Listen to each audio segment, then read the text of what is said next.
한번 따라 하실까요? 믿는 자들이 붙들어야 할 가치. 믿는 자들이 붙들어야 할 가치. 자, 바울 사도가 1년 6개월 18개월 동안 애써서 세운 교회가 고린도 교회입니다. 지금은 에베소에 있는데 바다 건너 고린도에서 고린도 교회가 문제가 생겼다라고 하는 소식을 전해 들었습니다. 그 소식에 큰 문제가 있었는데 첫 번째 문제가 무엇이냐 하면 파당이 나누어서 싸우고 있는 분열의 문제였습니다. 그 분열에 대한 문제를 해결하기 위하여 1장부터 4장까지가 그 분열이 문제가 있고 그러면 안 된다고 하는 내용을 담고 있습니다. 5장에 오면 고린도 교회가 가지고 있었던 두 번째 문제가 등장하는데 그것이 무엇이냐 하면 바로 음행, 음란의 문제였습니다. 오늘 본문 앞쪽에 있는 5장 1절 말씀 같이 한번 화면을 보고 읽어볼까요? 시작. 너희 중에 심지어 음행이 있다 함을 들으니 그런 음행은 이방인 중에서도 없는 것이라 누가 그 아버지의 아내를 취하였다 하는도다. 교회 안에 어떤 사람이 자기 아버지가 첩을 들이고 있었는데 아버지가 죽고 난 다음에 그 첩이 젊었던 모양입니다. 그 첩을 자기 여자로 삼았다라고 하는 소문이 들리는 거예요. 이 세상 사람들 이방인 중에도 없는 짓을 교회 안에 있는 예수 믿는 사람이 하고 있는, 고린도라고 하는 도시가 워낙 음란한 도시였고 고린도가 문제가 많은 도시였기는 하지만 그럼에도 불구하고 복음이 들어갔으면 도시를 바꾸고 복음이 들어갔으면 개인의 삶을 변화시키고 복음이 들어갔으면 다른 삶을 살아야 되는데 세상 사람들처럼 사는 것만 해도 어쩌면 다행이다 여길 정도로 그것보다 훨씬 더 못한 삶을 살고 있다라고 하는 이야기가 누구의 귀에 들렸느냐면 사도 바울의 귀에 들린 겁니다. 그래서 그 문제를 해결하기 위하여 음행은 안 된다, 음란은 안 된다, 특별히 교회 안에 그런 일이 일어나면 안 된다, 그 이야기를 5장에 한 것입니다. 근데 갑자기 6장에 넘어오면 음행에 대한 이야기, 음란에 대한 이야기를 하다가 교인들끼리 송사하는 문제를 교회 안에서 서로 먼저 이 문제를 서로 확정하고 판단하고 서로 이렇게 해야 되는데 왜 교회 안에서 그걸 건면하고 다루고 하지 않고 그것을 세상 밖으로 가지고 나가느냐에 대한 이야기를 합니다. 자, 6장 1절 말씀 같이 한번 읽어볼까요? 자, 6장 1절입니다. 1절과 6절 말씀입니다. 시작. 너희 중에 누가 다른 이와 더불어 다툼이 있는데 구태여 불의한 자들 앞에서 고발하고 성도 앞에서 하지 아니하느냐? 형제가 형제와 더불어 고발할 뿐더러 믿지 아니하는 자들 앞에서 하느냐? 여러분 두 가지 상반된 이야기를 하다가 오늘 본문에 오면 저 음행의 문제, 음란에 대한 문제를 이야기하다가 6장에서 가서는 갑자기 교인들끼리 서로 다투고 송사하는 문제를 세상 법정으로 가지고 가지 말고 교회 안에서 해결해라라고 하는 이야기를 하고 하다가 오늘 우리가 읽었던 본문에 오면 앞쪽에 있었던 5장과 연결되는 듯한 내용인 음란이라고 하는 문제를 다시 이야기합니다. 아니 그러려면 이어서 하든지 왜 샌드위치처럼 양쪽에 음란이라고 하는 이야기를 딱 놓고 그 중간에 송사에 대한 이야기를 놓았을까요? 이 이야기의 핵심과 본질은 뭐냐 하면 음란의 문제는 구체적인 문제고 그 다음에 송사의 문제도 구체적인 문제지만 이 두 이야기는 사도 바울의 입장에서 보면 같은 이야기라는 거예요. 우리가 보기에는 명확한 다른 주제요 다른 이야기 같지만 사도 바울이 이 두 이야기를 한꺼번에 섞어서 이야기하고 있는 것은 음란을 얘기했다가 교인들끼리 다투는 송사의 문제를 이야기했다가 다시 음란의 문제를 이야기하는 것은 이 이야기가 한 뿌리에서 나온 거고 그 뿌리를 해결해야만이 무엇이 해결되느냐 하면 이 모든 문제가 해결된다는 것입니다. 단순히 음란을 피하라, 음란에 대한 그러한 것들을 쫓아 행하지 말라라고 이야기하는 것이 아니라 그 당시에 가장 고린도 교회의 음란이 심하고 물질적인 욕심 때문에 다툼이 심했던 그 사회, 전반적인 사회 속에 교회가 세워졌다고 한다면 그리고 믿는 사람들이 생겼다고 한다면 믿는 사람들은 적어도 세상 사람들에게는 대안이 되고 세상 사람들에게는 다른 사람이라고 하는 이야기가 들려야 한다는 거예요. 다르게 얘기하면 여러분 안디옥에서 안디옥 교회가 세워지고 난 다음에 세상 사람들이 안디옥 교회 교인들을 향하여 저 사람들은 우리와는 다른 사람, 저 사람들은 생각도 다르고 말도 다르고 행동도 다르고 어떤 가치를 붙들고 살아가는 것도 다르다. 그래서 그 사람들을 뭐라고 불렀어요? 그리스도인이라고 불렀다라는 거예요.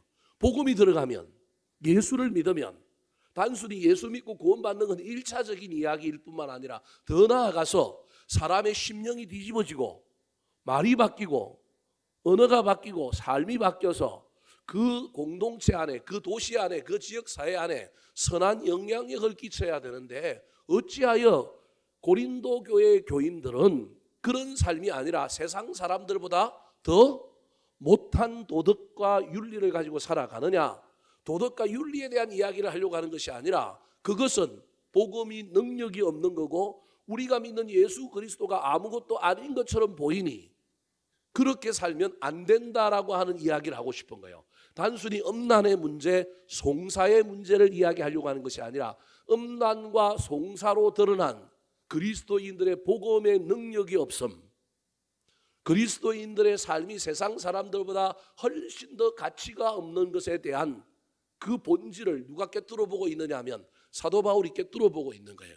그래서 사도 바울이 지금 음란에 대한 이야기를 하고 교인들끼리 다투는 문제를 왜 세상 바깥으로 가지고 가느냐, 교회 안에서 해결해라라고 하는 이야기를 하는 이유는 교회가 이런 일들을 통하여 더 성숙해지고 더 거룩해져서 이제 세상 사람들에게 손가락질 받지 않은 거룩한 삶으로 나아가라라고 하는 이야기를 오늘 본문 안에 담고 있는 거예요. 복음의 능력으로 음란은 피하고 다투는 건 하지 않고 세상 사람들 보기에 다투는 것을 보이지 않고 우리끼리 잘 해결하는 성숙한 공동체가 됨으로 말미암아 우리가 거룩해지는 사람들, 거룩에 이르는 사람들, 복음의 능력으로 세상 사람들과 다른 삶을 살고 있음을 보여주라는 이야기가 5장 6장의 핵심인 거예요. 더 나아가면 7장에 뭐도 나오느냐 하면 결혼에 대한 이야기도 나오는데 다 똑같은 거예요. 이 얘기가 각각 다른 주제들 같지만 다른 주제가 아니라 예수를 믿는다고 한다면 너희들이 삶의 각 영역에서 그 거룩을, 예수 믿는 사람들의 그 복음의 능력이 어떻게 우리 삶을 통하여 나타나야 하는지를 보여주어야 하지 않느냐라고 하는 겁니다. 그걸 나중에 가면 이제 사도 바울은 거룩한 삶이다 그렇게 표현하고 있습니다. 즉 우리는 세상 사람들과 다른 식과 방식으로 살고 우리는 세상 사람들이 추구하는 것과 다른 것을 추구하는 사람이다라고 하는 것을 보여주어야 한다는 것입니다. 사랑하는 성도 여러분, 오늘 본문 말씀을 통하여 단순히 음란의 문제, 음행의 문제를 이야기하는 것 같지만 그 문제를 분명히 우리도 짚고 넘어가서 그 문제에 넘어지지 않으려고 애를 써야 합니다. 리차드 포스터라고 하는 미국의 유명한 목사님이 쓴 책 중에 늘 제목도 너무 선정적이라서 말하기가 곤란하지만 돈, 섹스, 권력이라고 하는 이 세 가지 문제는 악한 마귀가 우리를 늘 넘어지게 하는 겁니다. 이건 세상 밖이든 교회 안이든 우리가 늘 조심해야 될 문제, 돈과 음란과 그리고 권력, 힘의 문제, 리더십의 문제, 내가 얼마나 힘을 가지고 내가 얼마나 사람들에게 인정받고 내가 얼마나 공동체를 좌지우지할 거냐, 내가 있는 곳에서 내가 얼마나 영향력을 행사할 거냐. 여러분 이 세 가지는 예수님이 광야에서 40일 금식하고 난 다음에 악한 마귀에게 받은 시험과도 동일하게 연결이 되어 있다고 하는 사실을 기억하셔야 합니다. 오늘 본문에서는 음란에 대한 이야기를 하고 있지만 이 음란에 대한 이야기가 단순한 음란의 이야기를 넘어서 그것도 우리가 싸워 이겨야 될 뿐만 아니라 그 이야기의 본질이 뭐냐 하면 우리가 세상 사람들에게 본이 되고 선한 영향력을 행사할 수 있는 거룩한 삶을 살아내는 것, 거룩한 복음의 능력을 가지고 거룩한 삶의 변화를 보여주는 것, 세상 사람들과 다른 식과 방식으로 살아가는 것을 보여주어야 한다는 것을 강조하고 있다는 것을 기억하시기 바랍니다. 알기는 알겠는데 문제는 그게 쉽지 않다라는 겁니다. 우리도 세상 속에 살고 있다 보니 세상의 문화가 우리를 옥죄오니 예수 믿는 사람이나 예수 안 믿는 사람이나 세상에서 살아가는 모습이 똑같은 거예요. 다른 것 하나는 그들은 교회를 안 나오는 거고 우리는 교회를 나오는 거고, 그들은 기도를 안 하는데 우리는 밥 먹으면서 기도를 하는 거, 이거밖에 차이는 없고 살아가는 내용의 모습은 다 똑같거나 어쩌면 우리보다도 교회를 안 나오는 사람들 중에 훨씬 더 영적이고 훨씬 더 도덕적이고 훨씬 더 윤리적일 수밖에 없는 오늘날의 현대 문화 현상이 고린도 교회가 처한 현상과 똑같다라는 거예요.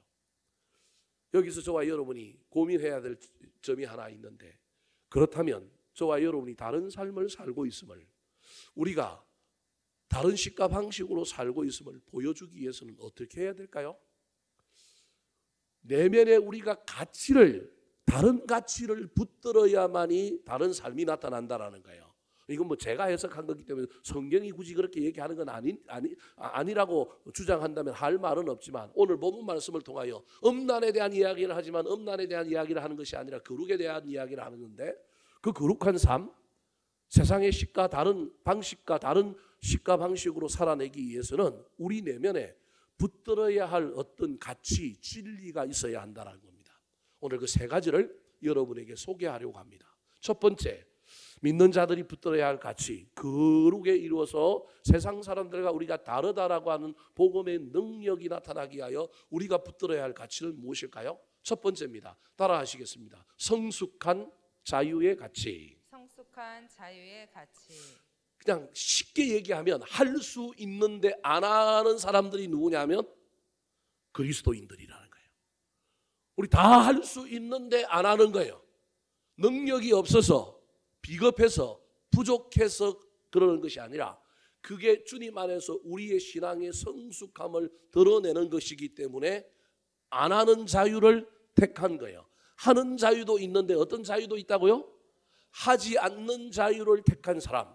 그래서 저와 여러분이 세상 사람들과 다르려고 하면, 세상 사람들 돈 좋아하고 세상 사람도 지름길 좋아하는데, 그 속에서 저와 여러분은 성숙한 자유, 안 하는 자유의 가치를 붙들고, 나는 세상 사람들과 같이 안 갈래, 난 넓은 길 가지 않고 난 좁은 길 갈래 라고 하는 것을 선택하는 자유의 가치가 누구에게 있어야 되냐면 우리한테 있어야 되는 거예요.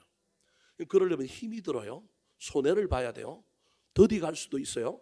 그럼에도 불구하고 우리는 하나님이 그 더디 가는 사람을 역전시켜 주시고 반전시켜 주실 것이다라고 하는 믿음과 함께 그 확신을 가지고 마침내 그걸 또 경험하며 살아야 내야 되는 그 놀라운 확신이, 그리고 미래에 대한 비전과 소망이 우리 가운데 있어야, 사람들은 다 하고 있는데 그 안 하는 것을 우리가 선택하는 성숙한 자유의 가치를 붙들 수 있다는 거예요. 예전에는 그리스도인들 가운데 이 가치를, 할 수 있는데 안 하는 이 가치를 잘 붙들고 살았는데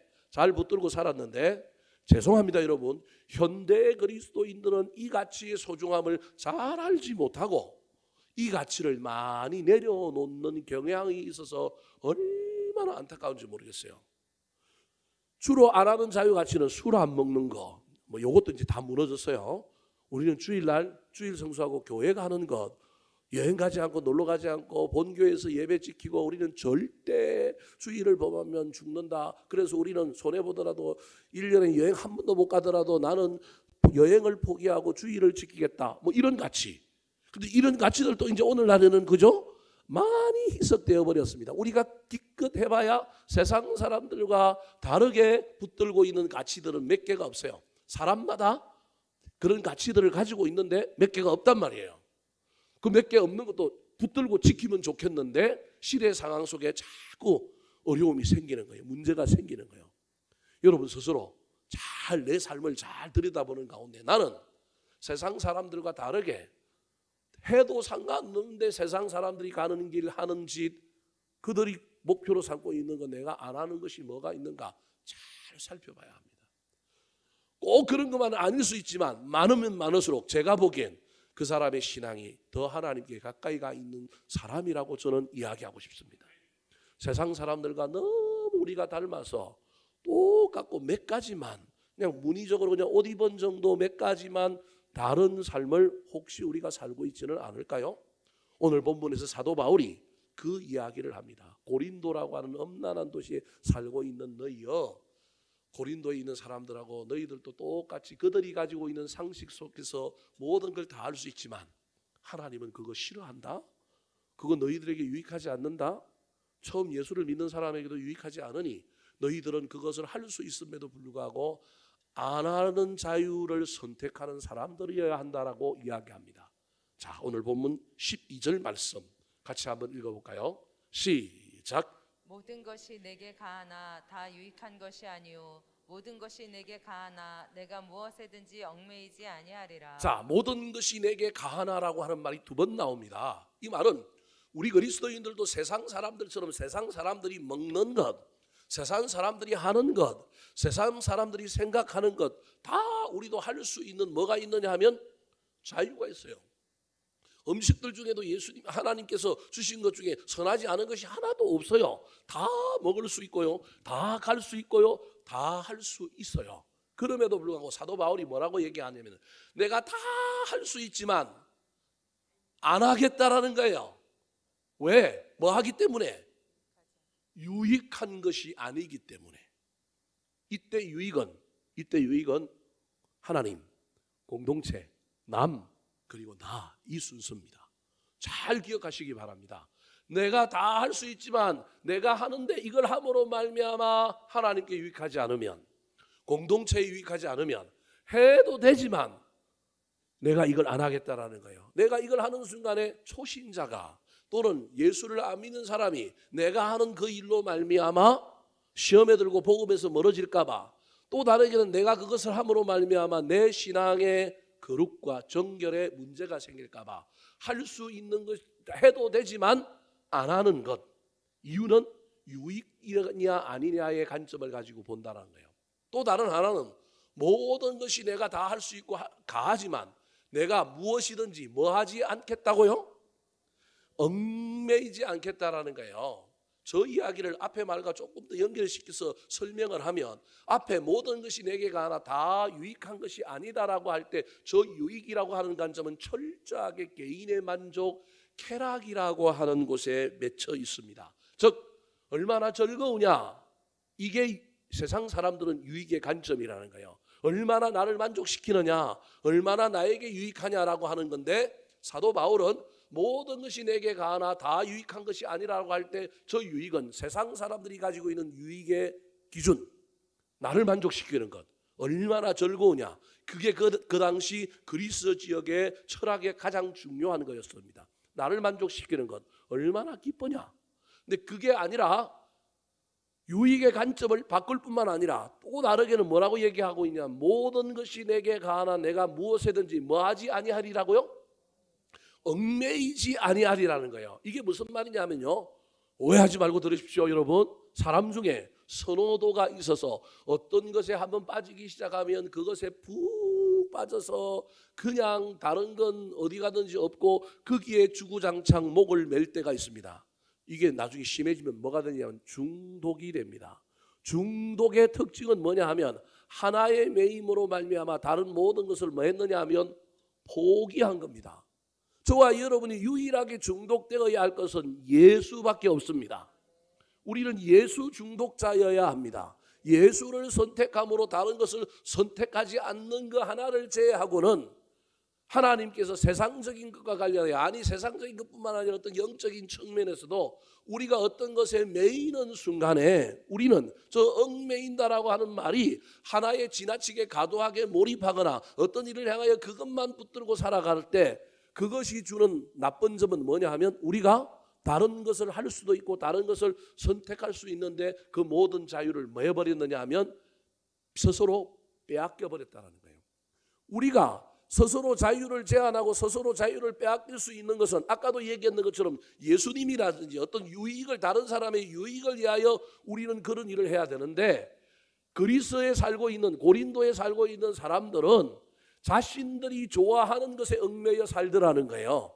자신들이 좋아하는 유익을 가지고 모든 것을 하더라는 거예요. 그런데 우리는 하느냐 하지 않느냐 할 때 저 유익과 얽매이는 기준이 다른 사람들이라는 거예요.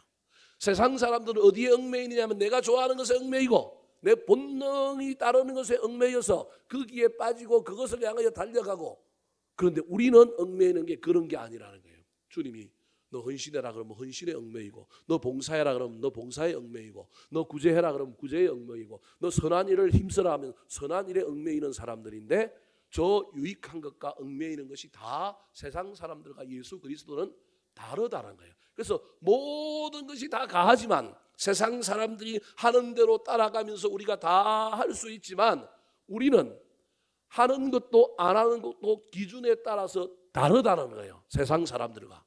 이 가치가 있느냐는 거예요. 그래서 자유인데 모든 자유는 자유의지를 하나님께서 우리에게 주셔서 선악과를 따먹을 수 있고도 따먹을 수도 있고 안 따먹을 수도 있는 의지를 우리에게 주셨는데 우리는 그 자유의지를 어떻게 사용하는 사람이냐면 성숙하게 사용하는 사람이라는 거예요.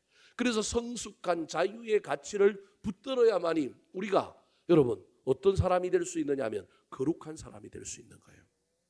그 성숙한 가치를 제가 오늘 뭐다 여러분에게 다 이야기하면 본문을 벗어나기 때문에 제가 강론으로는 들어가지 않겠습니다. 저와 여러분이 삶의 현장에서 내가 붙들어야 할 성숙한 가치는 무엇일까? 아까 제가 서두에 얘기했잖아요. 우리가 세상 사람들하고 다른 가치를 붙들고 있는 것, 세상 사람들하고 따라가고 세상 사람들처럼 살 수 있는데 그들처럼 살지 않는 것, 내가 예수를 믿는다고 하는데 내가 그들하고 전혀 다른 가치, 전혀 다른 선택을 하고 사는 것이 뭐가 있는지를 보라는 거예요.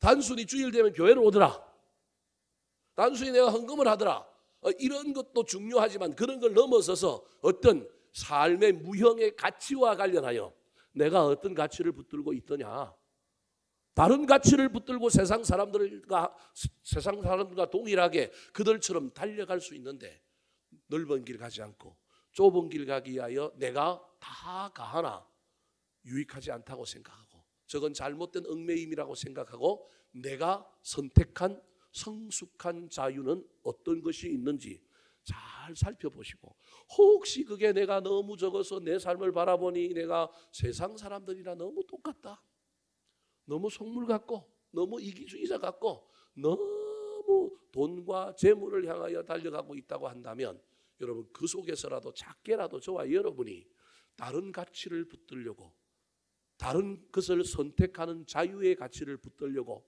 애를 쓰며 살아가시기 바랍니다. 좀 어렵죠? 철학적이고 내용이 어렵지만 여러분 집에 가서 이건 그냥 내 삶을 내 스스로 잘 점검해보고 적용해보면 됩니다. 나는 할 수 있는데 나도 세상 사람들처럼 그렇게 살 수 있는데 내가 그렇게 살지 않고 둘러서 산수갑산을 가고 있는 것은 뭐가 있는가? 그게 많으면 많을수록 좋다라는 거예요. 때로는 저와 여러분의 삶 속에 그것을 붙들고 살아야 합니다. 예를 들어볼까요? 다니엘이 포로로 잡혀갔습니다. 바벨론에 포로로 잡혀갔는데 바벨론 사람들이 우상에게 섬긴 음식의 제물을 내고 난 다음에 그 다음에 포로로 잡혀와서 그 소위 말하는 국비 유학생들을 교육시키는 장소에서 급식을 준단 말이에요. 바벨론이 그걸 먹자니 자기 양심에 그리낌이 있는 거예요. 아, 저건 우상에게 바친 건데 그리낌이 있다는 것 자체가 벌써 여러분 좋은 거라는 거예요. 그런데 이 다니엘이 그 앞에서 기도하고 고민하다가 자기들을 관리하는 환관장에게 딱 찾아가서 뭐라고 얘기해요? 뜻을 정하여 내가 이것을 뭐 하겠다고요? 안 먹겠습니다. 그러는 순간에 여러분 큰 문제가 생기잖아요. 자기도 문제가 생길 뿐만 아니라 자기랑 같이 붙잡혀온 유대인 동료 학생들의 문제도 생기고요. 또 자기들을 관리하고 있는 환관장이라고 하는 사람, 책임지는 사람에게도 책임의 문제, 어떤 공동체의 어떤 룰을 가지고 있는 것 속에서 자기 하나 잘났다고 뭘 탁 하는 순간에 문제가 생기잖아요. 그럼에도 불구하고 이 다니엘이 뭐라고 얘기하냐면 기한을 정해놓고 내 방식을 존중하면 해주면 결과를 가지고 내가 승부를 보겠습니다. 얼굴빛이 모양이 그 음식 안 먹고도 내가 뜻을 정하여 내가 다른 음식을 먹고도 저들보다 얼굴빛이 좋다고 한다면 나에게 그것을 선택하지 않고 이것을 선택할 수 있는 그 자유가 옳은 것임을, 다 옳다는 것이 아니라 나에게는 그것이 옳은 것임을 증명함으로 내가 그 삶을 살아도 되지 않겠습니까? 뜻을 정하는 거예요. 여러분 뜻을 정하면 손해볼 수 있습니다. 뜻을 정하면 이게 선택이거든요. 뜻을 정한 게 다른 사람들과 다른 삶을 살기로 선택했는데 이 선택에 내 자유의지가 들어갔단 말이에요. 성숙한 자유가 들어갔단 말이에요. 잘못되면 어떻게 될까요? 목숨이 날아갈 판이에요. 손해를 볼 거예요. 어쩌면 이미 잘못된 선택, 그 뜻을 정한 선택 때문에 이미 다른 음식을 먹는 일들을 통하여 주변에 있는 사람들이 갇힌 친구들이 다니엘을 향하여 비아냥거렸을 수도 있습니다. 성경 그런 거 기록하고 있지 않으니까 우리는 그냥 뜻을 정하는 일이 얼마나 쉬운 일이고 도전받았고 나도 뜻을 정하리라 그렇게 생각하지만요, 그게 결코 쉬운 일이 아니라는 거예요. 남들이 가는 길을 내가 안 가는 거예요. 남들이 가는 길을 안 가면 사람들이 저놈 저 독특한 놈이네, 저 이상한 놈이네, 저 왜 저렇게 유별나게 굴까? 그러면서 그를 대하는 태도가 얼마나 달라지겠습니까? 근데 그걸 무릅쓴 사람이 누구라고요? 다니엘이라는 거예요. 오늘 본문에 사도 바울이 이 고린도 교회 교인들을 향하여 세상 따라가지 말고 세상 사람들이 선택하는 것 선택하지 말고, 그게 나쁘다는 게 아니고 그게 다 너희들도 할 수 있지만 너희들은 그럼에도 불구하고 할 수 있는데도 안 할 수 있는 성숙한 자유를 가진 사람이다.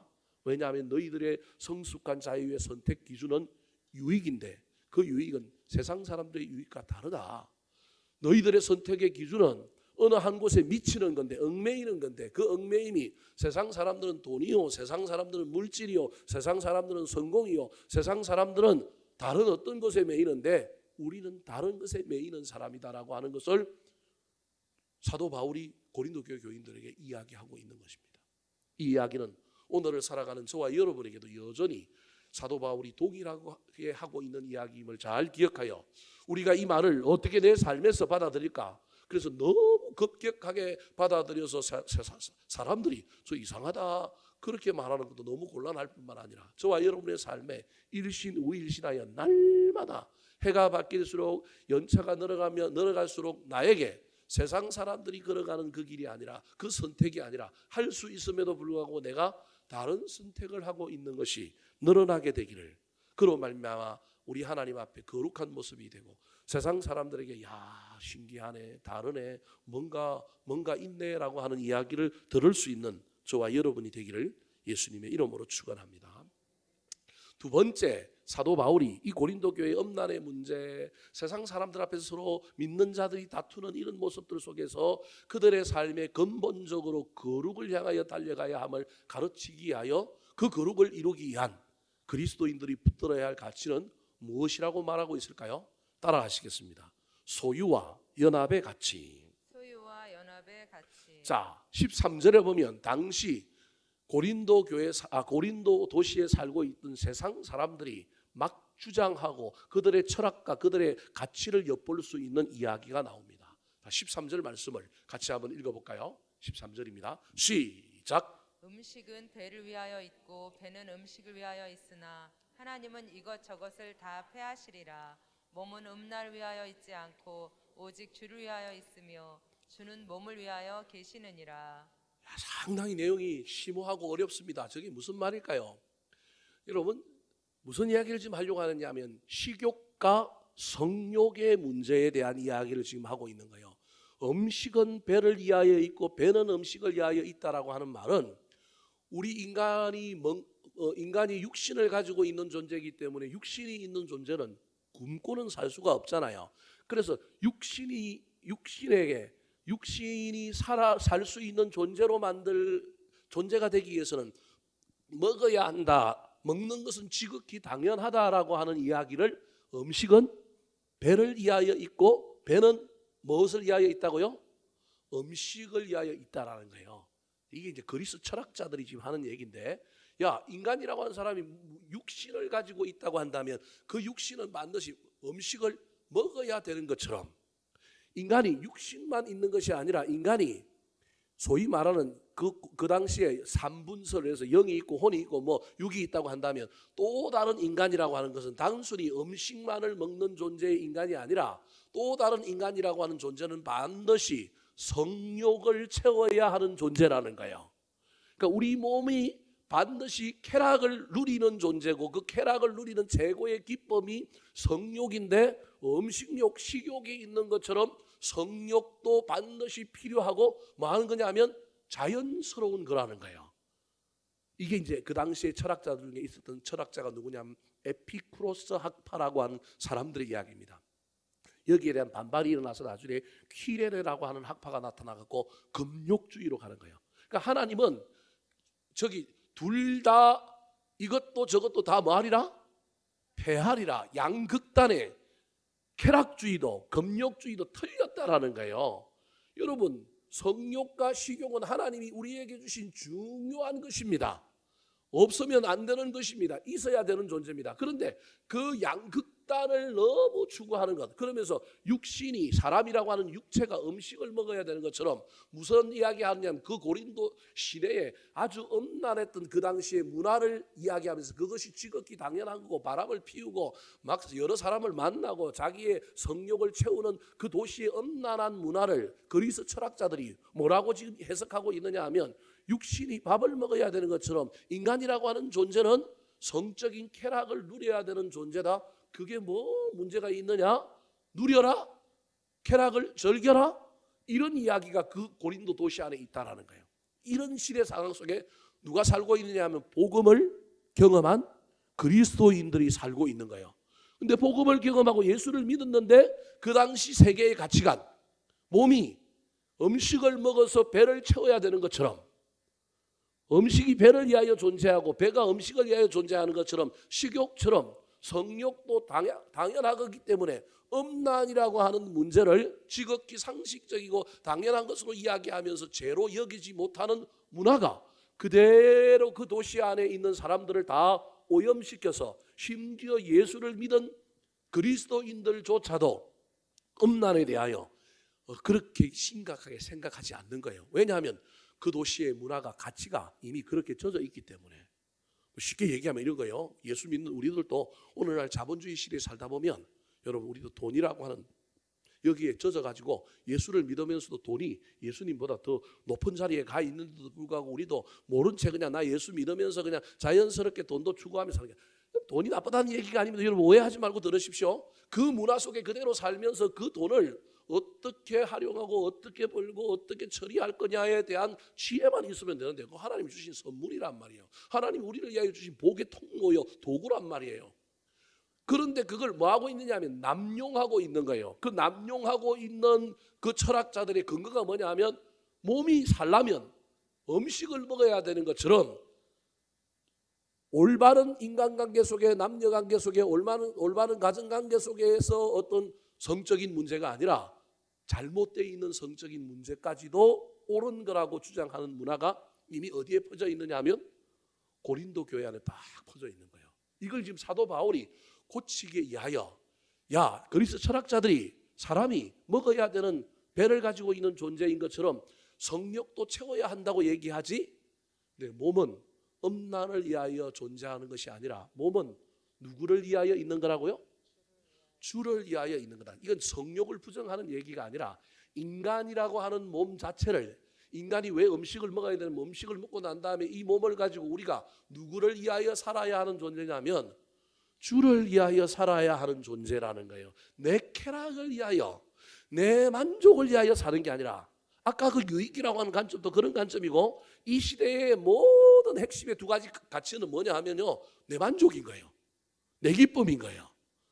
그 기쁨으로 사는 게 아니라 우리가 몸이 있는 인간이라고 하는 건 그 몸을 가지고 주를 위하여 살기 위하여 있다라는 거예요. 그래서 몸은 음란을 위하여 있지 않고 오직 주를 위하여 있으며, 그 다음에 뭐라고 얘기하면 주는 몸을 위하여 계시느니라, 그렇게 얘기하는 거예요. 이게 무슨 말이냐 하면요, 예수 그리스도가 이 땅에 오신 이유는 물론 우리 인간이 몸만 가지고 있는, 육체만 가지고 있는 존재는 아니지만 주 예수는 몸을 위하여 이 땅에 오셨다, 우리를 구원하기 위하여 오셨다라는 거예요. 우리가 육체를 하찮게 여길 필요도 없을 뿐만 아니라 하나님께서 우리를 인간으로 구원하신 그 놀라운 이야기 속에 하나님은 우리를 구원하여 우리를 인간으로 살게 하기 위하여 구원하셨고, 그 구원에 대한 확신을 가지고 있는 우리는 우리 몸을 함부로 굴려가지고 우리 삶을 내 마음대로 함부로 살아가지고 나의 쾌락과 나의 만족을 위하여 사는 자가 아니라 정말로 우리는 누구를 위하여 사는 자냐면 하나님을 위하여, 주를 위하여 사는 자라는 거예요. 그래서 13절 다음에 지금 사도 바울이 뭐라고 하고 싶으냐면, 네 몸이라고 네 마음대로 너의 쾌락과 너의 만족을 위하여 몸을 사용하거나 굴리면 안 돼. 네 몸은 네 게 아니라 사실은 누구 거라는 거예요? 하나님 거라는 거예요. 주님 거라는 거예요. 왜냐하면 주님이 자기의 피값으로 우리를 구원하여 살리고 사셨기 때문에 실제 우리 몸의 주인은 누구라고요? 하나님이라는 거예요. 이제 이 이야기가 기독교의 핵심인 주대심이라고 하는 이 놀라운 이야기인데요. 이건 여러분 꼭 음란의 문제, 성적인 문제뿐만 아니라 모든 가치에 해당되는 거예요. 저와 여러분이 받은 물질도 은사도 다 이 관점으로 이해해야 되는 거예요. 소유권이 누구한테 있느냐 하면 하나님께 있다라는 거예요. 그러면 우리 마음대로 나의 만족을 위하여 나의 쾌락을 위하여 뭘 사용하는 것이 아니라 누구한테 물어봐야 되는 거예요?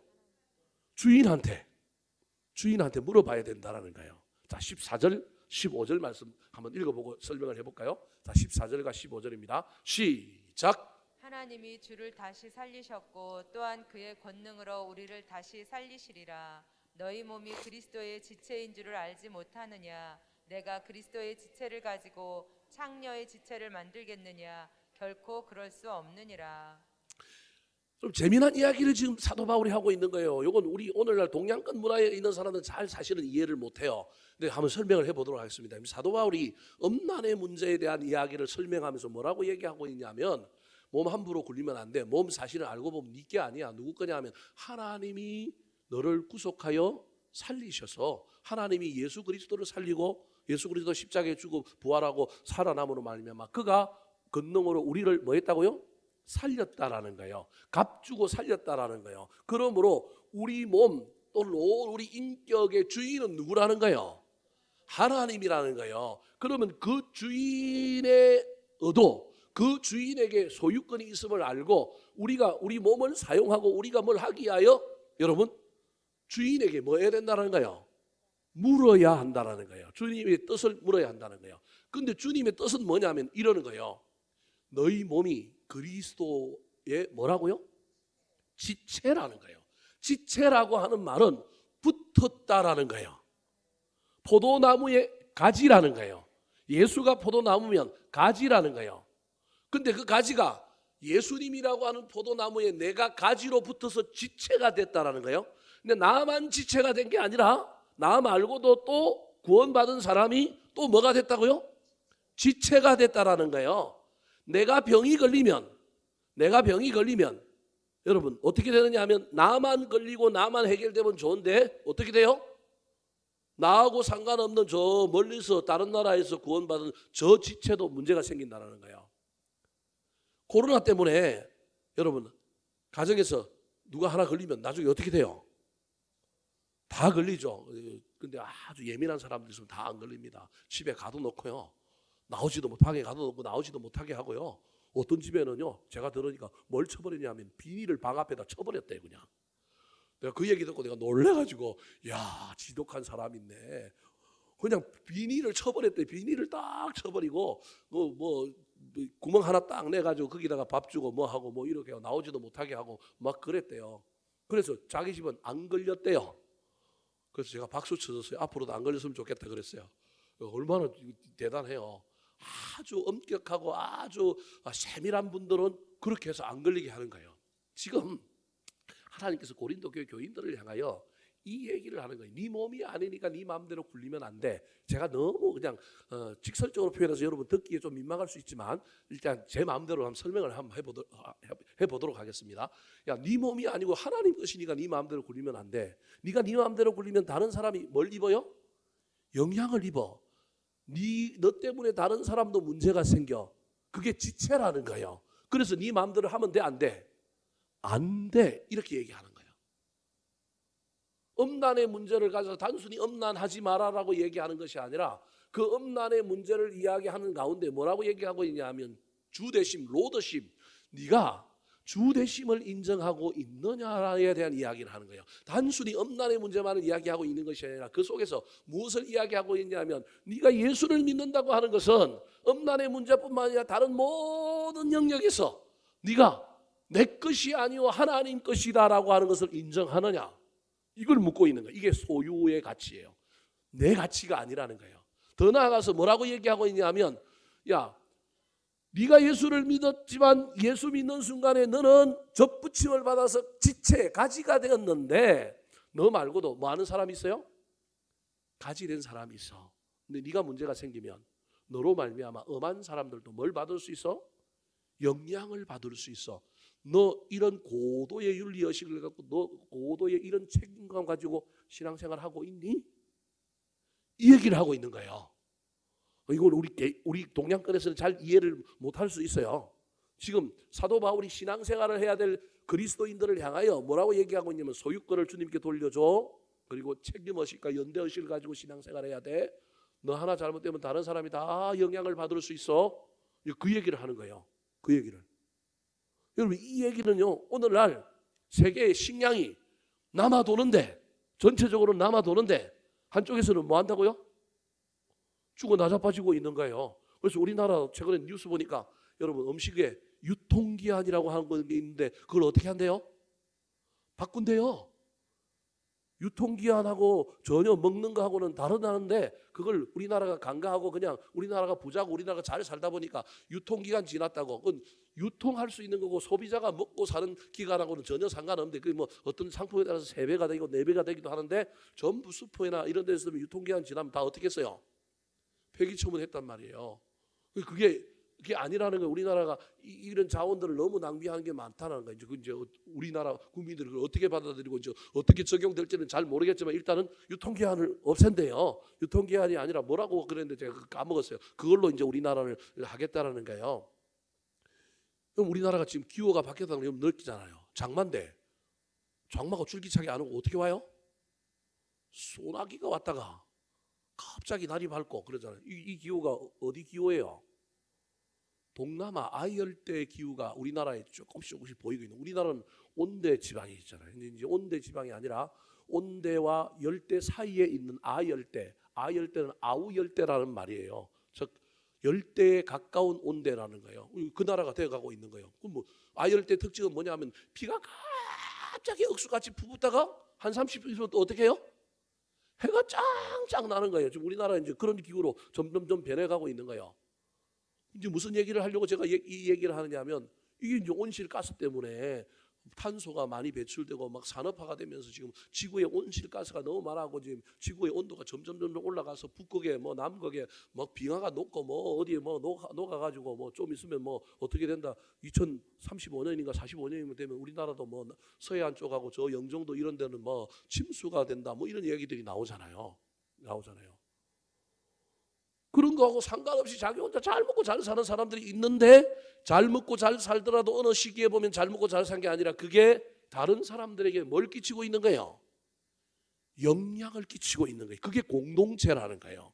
세상은 제약은 공동체라고 하는 개념을 갖고 있지 않아요. 나만 잘 살면 돼. 나만 아니면 돼라고 하는 건데 복음은 그렇지 않다라는 거예요. 왜 예수를 나 혼자 믿으면 되는데 교회 나와서 믿어요? 왜 모여서 예수를 믿어요? 혼자 믿으면 편안하게 잘 믿을 수 있는데 여러분 기독교의 복음의 핵심이 이 연대, 책임, 공동체라고 하는 걸 잊어버리면 안 돼요. 이 가치를 절대 기독교가 소홀히 여길 수 없는 거예요. 이건 세월이 지나도 여전히 붙들어야 할 가치인 거예요. 지금 고린도 교회 교인들을 향하여 음란에 대한 이야기를 하고 있지만 단순히 음란에 대한 이야기가 아니라 그 음란이 지금 나와서 영역으로 문제가 됐는데 그 뿌리에 뭐가 있느냐는 거예요. 소유권의 문제를 인정하지 않는 삶을 살고 있는 거예요. 연대하여 서로 돌아보고 서로 챙기고 서로 함께하고 서로 중보기도하고 이런 공동체, 완벽한 공동체성은 없지만 가족도 서로 싸우는 문제 속에 있지만 이 문제가 교회 안에 없는 거예요. 세상은 그렇게 살더라도 세상은 연대하지도 않고 책임지지도 않고 돌아보지도 않고 자기가 주인으로 살아가지만 예수를 믿는 사람이라고 한다면 단순히 음란과 싸워 이겨야 돼, 음란하지 말아야 돼 이런 정도가 아니라 음란이라고 하는 음란 말고도 모든 제약된 문제 밑에는 뭐가 있느냐 하면 소유권을 남용하고 있는 거예요. 자기가 주인 되어서 자기 마음대로 생각하는 거예요. 내 만족, 내 쾌락을 위하여 돈을 쓰고 뭘 쓰고 이런 차원에서 음란을 지금 얘기하고 있는 거예요. 더 나아가서 이것이 딴 사람에게 어떤 영향을 끼치고 공동체를 어떻게 망가뜨릴 수 있느냐 이 얘기를 하는 거예요. 그래서 서로 지체로서 하나에 매달려 있기 때문에 하나가 아프면 여기도 아플 수 있다는 거예요. 더 나아가서 지체인데 이 지체를 위하여 생각하는 걸 넘어서서 무엇을 이야기하고 있느냐 하면 네가 몸인 나무인 예수 그리스도와 성령과 연합하고 있느냐. 지체끼리 이 공동체 의식, 연대 의식을 가지고 살아야 될 뿐만 아니라 날마다 정말로 뭐 해야 되느냐 하면 백신을 만들어내고 치료제를 만들어줄 수 있고 부분적으로 여기가 문제가 생겼는데 이게 옮겨가지 않고 막아서 치유해 줄 수 있는 나무, 즉 예수 그리스도와 네가 연합하느냐. 지체끼리 연대하고 연합하고 공동체의 삶을 살기 위해서는 네가 날마다 누구랑 연합하는 훈련을 해야 되느냐 하면 예수 그리스도와 연합하는 이 문제를 해결해야 되는데 네가 그러고 있느냐. 세상에 함몰되어서 주님과 연합하지는 않고 그냥 단순히 나와서 예배드리는 정도로만 살아가고 있지는 않느냐. 연합에 대한, 영적인 연합에 대한 문제를 제기하고 있는 거예요. 그게 17절 19절 말씀입니다. 같이 한번 읽어볼까요? 자, 17절 19절 시작.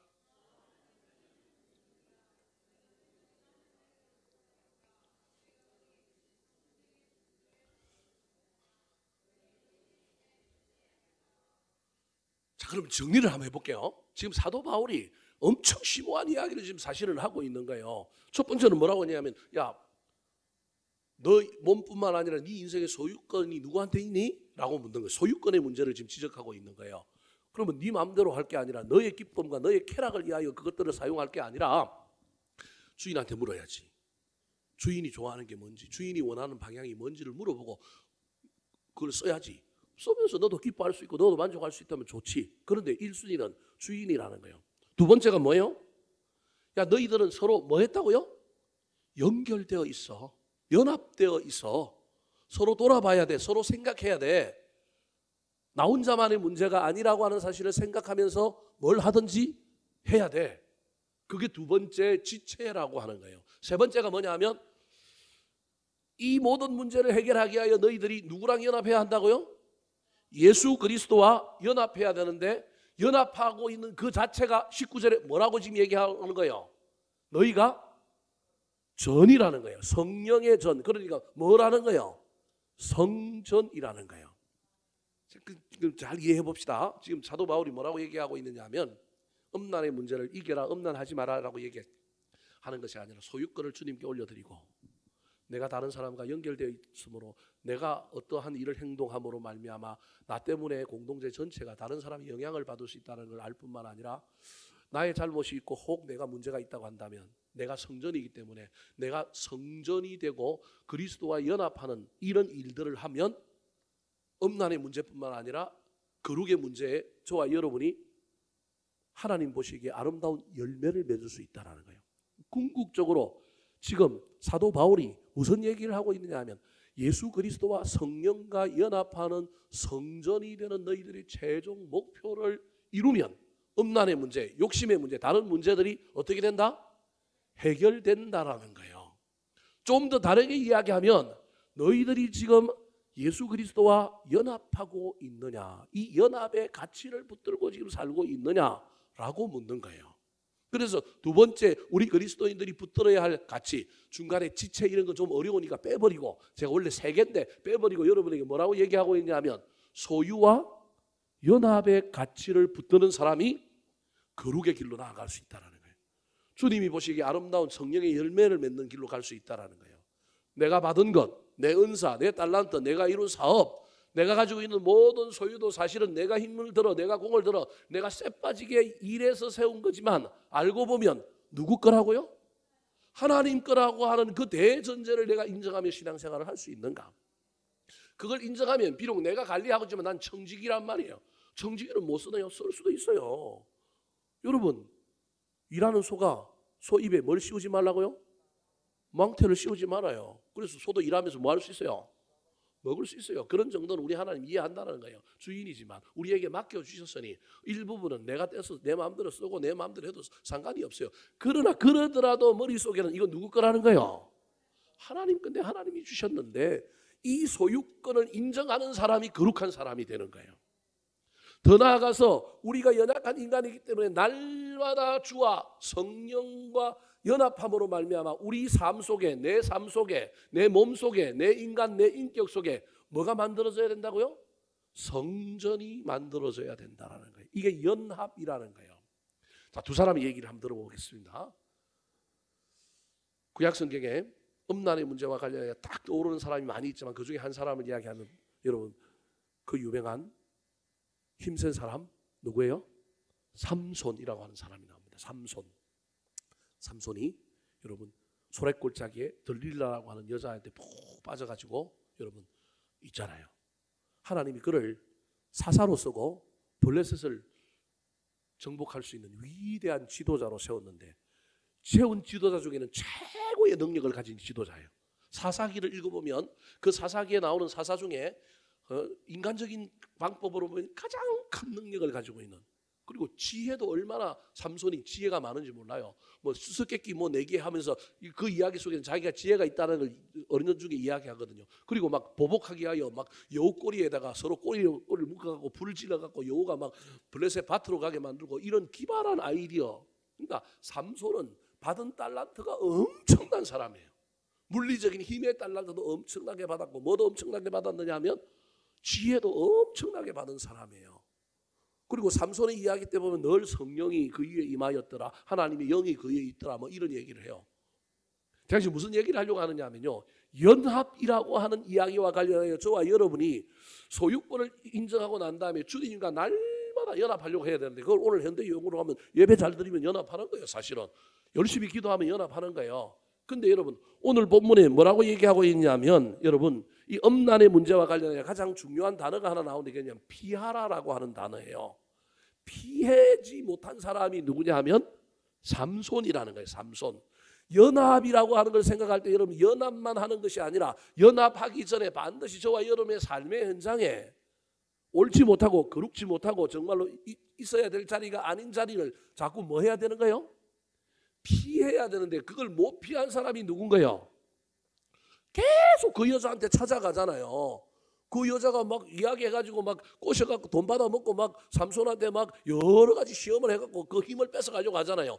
그러면 그거 봤으면 이 여자는 안 되겠네 하고 피해야 된단 말이에요. 여러분 음란의 문제라든지 제약의 문제는 싸워서 정면 돌파하고 이기고 싸워야 될 것도 있지만요. 여러분 1차적으로는 뭐 해야 되는 것이 훨씬 더 많다고요? 피해야 되는 것이 훨씬 많아요. 저와 여러분이 거룩의 가치를 향하여 달려갈 때 제일 먼저 깨달아야 할 것은 이거 피해야 되는구나.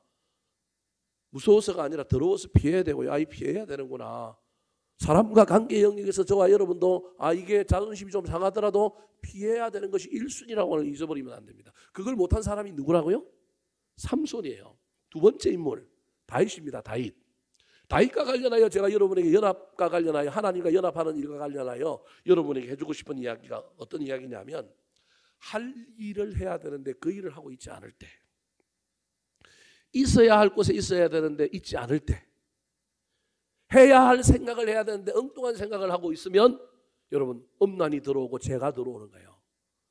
다윗이 전쟁 나갔어야 되는데 나라가 좀 커지고 나니까 자기가 전쟁 나가요? 안 나가요? 안 나가요. 가야 될 때 안 간 거예요. 여러분 그러면 문제가 생긴다는 거예요. 거기까지는 좋아요. 그러면 군 부대를 내보내서 일선에 군대를 내보냈으면 자기는 어디 가야 돼요? 옥상에 올라가야 돼요? 성전에 가야 돼요? 잘 생각해 보라는 거예요. 여러분 이게 연합이라는 거예요. 저와 여러분의 삶의 연합은 이런 데서 나타나야 되는데 우리는 주일날 예배 드리는 것만으로 연합이라고 생각하면 큰일 난다는 거예요. 그것도 연합이지만 다윗의 예를 들면 자기가 있어야 할 장소에 있어야 되는데 있지 않는 것이 연합에 실패한 거라니까요. 그것 좋다 이거예요. 그러면 뭐 해야 되는 거예요? 자기가 성전에 올라가서 기도해야 되는데 야밤에 달 쳐다보러 간다고 어디로 올라가요? 옥상으로 올라갔단 말이에요. 거기서부터 음란의 문제, 죄의 문제, 실패의 문제가 들어오는 거예요. 실패의 문제가 들어오는 거예요. 여러분 그리고 난 다음에 어떻게 하는 거예요? 누굴 또 죽여요? 바람 핀 게 탈로 날까 봐 자기에게 충직한 부하 누굴 죽여요? 우리야를 최일 전선에 보내서 죽이고 그 우리야 뒤에 있는 요압 장군에게 이야기하는 거예요. 제가 가능하면 사지로 내몰아갖고 군인들도 하지 말고 그렇게 하라는 거예요. 근데 워낙 용맹해갖고 혼자 내보내도 이기고 돌아오고 막 그러는 거예요. 결국 나중에 우리 아가 죽게 되잖아요. 여러분, 그 이야기 속에 저와 여러분이 하지 말아야 될 생각을 해야 되는데 무슨 생각을 하느냐면 자기가 해야 될 생각은 회개여야 되는데 회개가 아니고 엉뚱한 생각을 하는 거예요. 물론 다윗이 나중에 위대한 사람이 된 이유는 그런 문제를 통하여 그가 회개하고 돌이켰기 때문에 그런 거예요. 그 이야기 속에 핵심의 이야기는 우리가 목회자들이 늘 이야기하는 것처럼 봐라 다윗도 있는데 뭐 그런 문제 갖고 시비 거느냐 이렇게 하라고 성경에 이야기를 기록해 놓은 것이 아니라 반대로 생각해야 되는데 적용을 엉뚱한 대로 하는 거예요. 그 이야기의 핵심은 뭐냐 하면 다윗이 있어야 할 자리에 있지 않았고 해야 될 생각을 하지 않고 엉뚱한 생각을 하고 있더라도 나중에 그가 그 자리로 돌아가서 제대로 있어야 할 곳에 있고 해야 할 생각들을 하니 하나님이 그를 용서해 주시 위대하게 해주신 거예요. 문제는 여러분 다윗이 그 음란의 문제를 제대로 사실은 해결하지 않음으로 말미암아 죄에 대한 책임이 그의 가정에 어떻게 가요? 흘러 가잖아요. 가족 중에 음란의 문제가 벌어지잖아요. 장남 암논이라고 하는 장남이 배다른 동생 압살롬이라고 하는 셋째 아들의 누이가 있는데 다말이라고 하는 그 여동생을 뭐 한 거예요? 살짝 가자 구워오라 그래가지고 강간하는 일이 벌어지잖아요. 그 일로 말미암아 누가 죽어요? 암논이 죽잖아요. 여러분 피비린내 나는 가족의 그 역사가 끊어버리지 않고 갔던 그 역사가 크게 이어지는 거예요. 이게 얼마나 여러분 저와 여러분이 하나님과 연합해야 될 때 연합하지 않고 있어야 할 곳에 있지 않고 해야 될 생각을 해야 될 때 있지 않을 때 벌어지는 엄청난 문제라고 하는 사실을 기억해야 합니다. 그러므로 저와 여러분은 피하는 것을 잘해야 될 뿐만 아니라 더 나아가서 모든 문제를 이기는 것은 나는 어차피 가지요 나무에 붙어있는 지체이기 때문에 나는 영양분을 어디로부터 받아야 돼요?